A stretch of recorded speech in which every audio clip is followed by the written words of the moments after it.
तो दर्शक बंधु जदि आपण माने ए पर्यंत सुभद्रा योजनार प्रथम किस्तिर टंका पाई नांती ताहेले सरकारक तरफरु वर्तमान आपण मानक पई गोटे अपडेट मध्ये आसीची।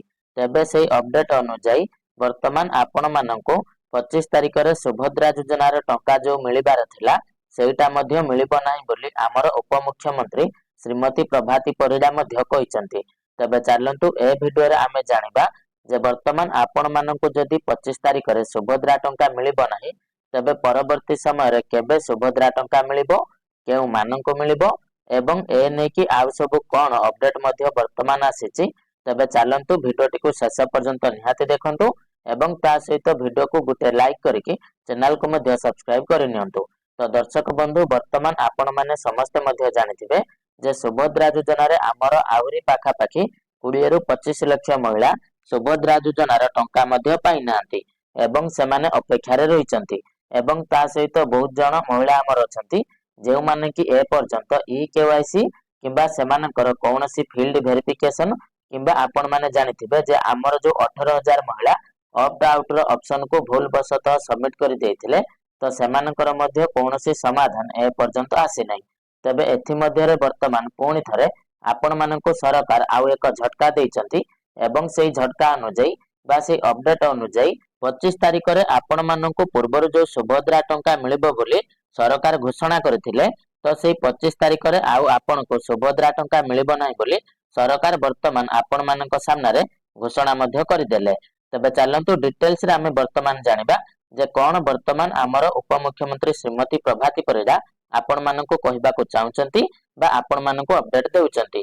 तो देखंतु दर्शक बंधु सुभद्रा को नै आसला बड़ अपडेट एबे मिलिबनी सुभद्रा टंका वर्तमान प्रथम पर्यायर चतुर्थ किस्ती प्रदान को स्थगित रखा जायछि।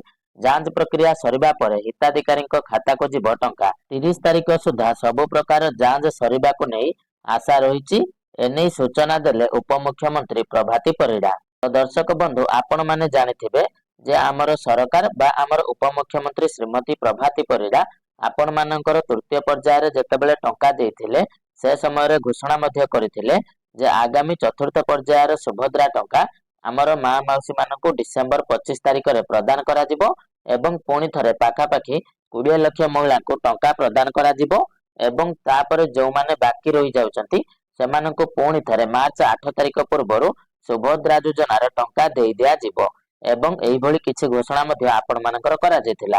किंतु वर्तमान समय आमर उपमुख्यमंत्री श्रीमती प्रभाती परिडा कहिसंती जे आपण मानकु जो डिसेंबर 25 तारिख रे प्रथम पर्यायर टंका दिया जबार थिला तो ताको वर्तमान स्थगित रखिसंती बा ताको वर्तमान दिया जिवो नाही बोली आमर उपमुख्यमंत्री घोषणा करिसंती। तबे वर्तमान आपणक मनरे प्रश्न आसुथिबो जे 25 तारिख रे सरकार काहे कि टंकाटी को देबे नाही।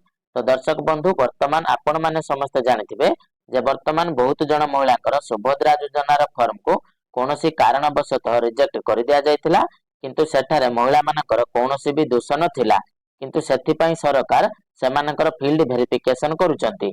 तो सेही फील्ड वेरिफिकेशन टिको वर्तमान आपण मानकर अंगनवाड़ी कर्मी आरआई एवं ब्लॉक अधिकारी माने घर घर को बुलिकी आपण मानकर फील्ड वेरिफिकेशन को कंप्लीट करूचंती एवं जे माने योग्य अछंती सेमाननको सुभद्रा योजना रे शामिल मध्ये करूचंती।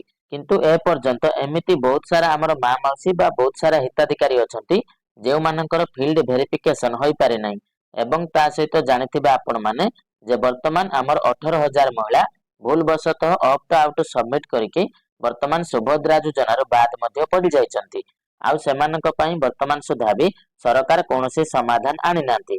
तबे निश्चित भाबर ए सब समस्यार समाधान करबा पई सरकार टिके समय मागिचंती बा सरकार वर्तमान किछि समय मध्ये नैचंती। तबे वर्तमान से समय भितरे सरकार पुणी थरे आपण मानकर ए सब समस्यार समाधान करबाको चेष्टा करिवे एवं प्रकृत योग्य हिताधिकारी को टंका देबे बोली आमर उपमुख्यमंत्री श्रीमती प्रभाती परिडा मध्ये कहिसंती। तबे आपण मानकर डिसेंबर 30 तारिख सुधा सब प्रकार जांच सारिबाको आशा रहिछि। आपण मानकर एही डिसेंबर मास सुधा जेमिति समस्तंकर जांच सरी जिवो बा सब समस्यार समाधान हे जिवो तो से नै कि वर्तमान आमर मंत्री आशा रखिचंती एवं तापर जेतेबेले जांच सरी जिवो आपण माननको सुभद्रा टंका मध्ये देई दिया जिवो। तो देखंतु सूचना अनुसार सुभद्रा योजना रे बाद पड़िथिबा हिताधिकारी आवेदन जांच प्रक्रिया ସରି ନଥିବା ପ୍ରଥମ ପର୍ଯ୍ୟାୟ ଚତୁର୍ଥ କିସ୍ତିକୁ ସ୍ଥଗିତ ରଖାଯାଇଛି। କେୱାଇସି ସଠିକ୍ କରିବାକୁ 5,11,000 ମହିଳାଙ୍କୁ ଆଉ ସୁଯୋଗ ମିଳିବ।